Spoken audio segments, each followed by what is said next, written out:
Hello everyone and welcome back to the channel. My name is PraiseK3000 and today I'm presenting another episode of Let's Chat, a show where we take a look at the latest, greatest, and fondest of all types of media.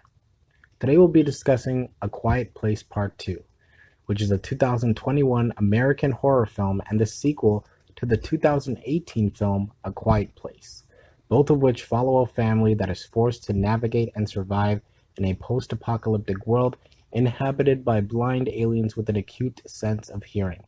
The second installment of the Quiet Place series follows soon after the deadly events at the home of the Abbott family, who must now face the terrors of the outside world as they continue their fight for survival in silence.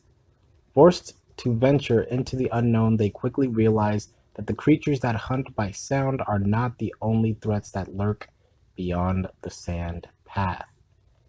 So, guys, this film was written, produced, and directed by John Krasinski under the studio Paramount Pictures and stars Emily Blunt, Millicent Simmons, and Noah Jupe, whom reprised their roles from the first film, while Cillian Murphy and Djimon Hounsou joined the cast for this installment.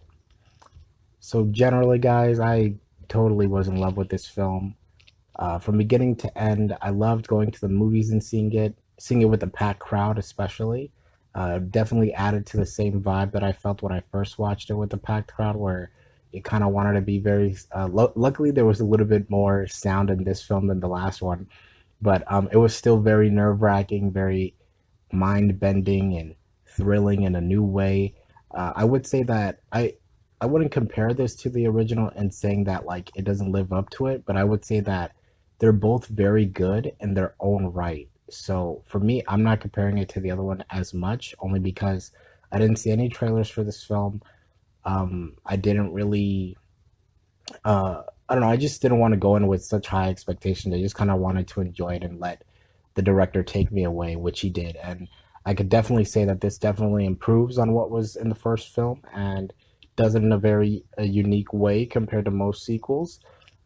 This film could have fallen into a lot of those tropes, but it didn't, and instead decided to uh, give us what they think we wanted. Even though, like, I didn't even know I would want a sequel to this movie. To be honest with you, I kind of wasn't expecting a sequel. I mean, I was given the box office and how like in tune I am with movie news and stuff like that, but I didn't feel like a sequel was necessary. But I'm kind of glad that one exists, if that makes sense. So, with all that being said, let's talk even more deeply as to what I enjoyed so much about the film, starting with John Krasinski and his work. Both he not only returned as the director, but also took on writing duties this go around.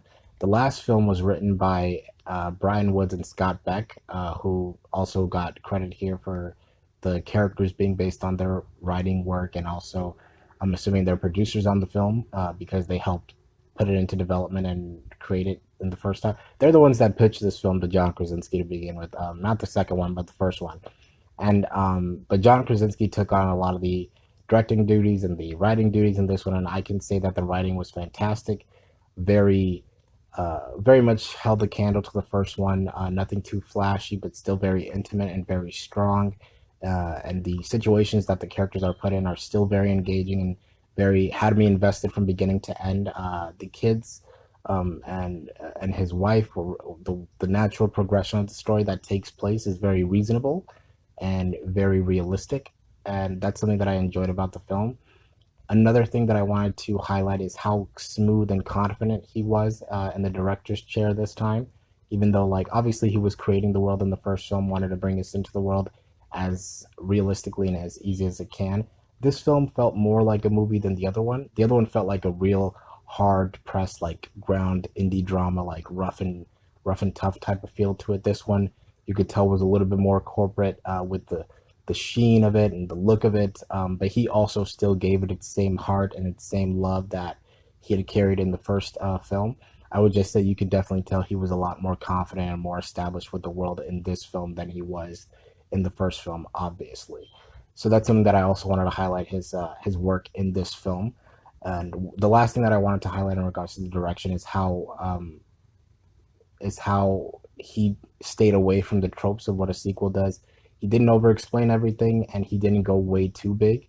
out of the proportions of what would be necessary for a sequel like this. And I thought he hit all the right spots at the right moment and did an amazing job on that.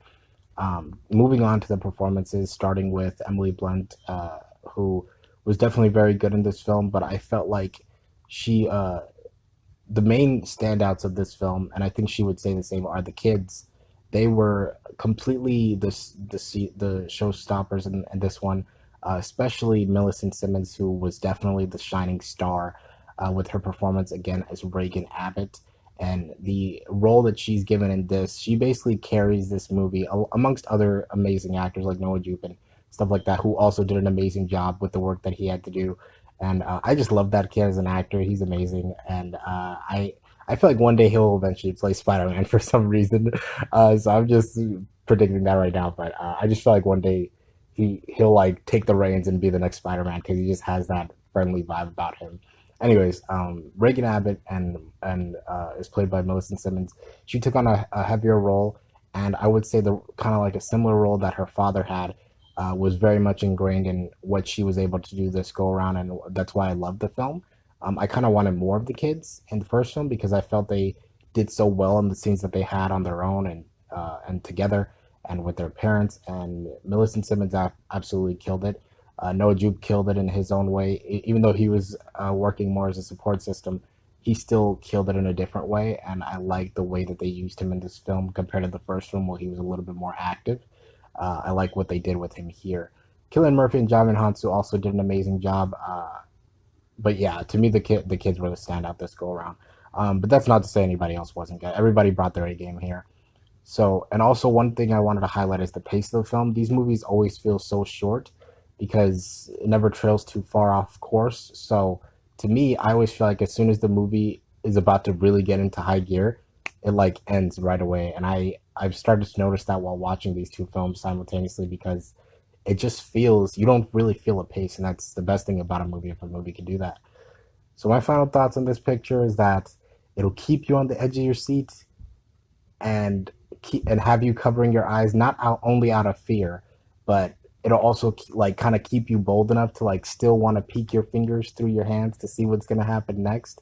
And I think that I would highly recommend that you see this film if you haven't checked it out already. As always, I thank you for joining me and giving me your time. And as always, I'd like to hear what you thought of the film. Did you like it? Did you not? Whatever your thoughts are, leave them down below. As always, please be civil, and I'll catch you all in the next video. Peace.